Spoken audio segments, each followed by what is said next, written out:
Hi అండి, welcome to Shri fashion showroom. మా shop వచ్చేసి LB Nagar Kothapet white house కాంప్లెక్స్లో షాప్ నెంబర్ 127, 128 అండి. టుడే కలెక్షన్ వచ్చేసి కుప్పడం అండి. కుప్పడంలో మీకు డిఫరెంట్ ప్యాటర్న్స్ ఉన్నాయి చూడండి.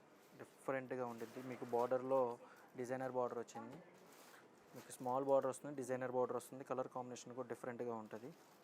స్మాల్ బుట్ట అండి, ఆల్ ఓవర్ బుట్ట వస్తుంది. శారీ అంతా ఎంత బాగుందో చూడండి. శారీ అసలుకి చాలా లుక్ వైజ్ అసలు చాలా బాగుంటాయండి. మీకు వైట్కి రెడ్ అండి, అసలు కాంబినేషన్ చూడండి, కలర్ కాంబినేషన్ చూడండి ఎంత బాగుంది అసలు. మొత్తం మీకు ఇలా స్మాల్ బుటా వస్తుంది. బిగ్ బుటా బార్డర్లో మీకు మీడియం బార్డర్ వస్తుంది, మళ్ళీ డిజైనర్ బార్డర్ వస్తుంది. డిఫరెంట్గా ఉందండి, ప్యాటర్న్ డిఫరెంట్, కొత్త ప్యాటర్న్ అండి ఇది. మీకు ఈ పళ్ళు కూడా రిచ్ పళ్ళు వస్తుంది. బ్లౌజ్ వచ్చేసి మీకు ప్లెయిన్ బ్లౌజ్ వస్తుందండి. మీకు ఇందులో ఏదైనా నచ్చినట్టయితే మా నెంబర్ డిస్ప్లే అవుతూ ఉంటుంది, అది స్క్రీన్ షాట్ పెట్టండి. దగ్గరలో ఉన్న వాళ్ళు మా స్టోర్ విజిట్ చేయండి. Thank you for watching.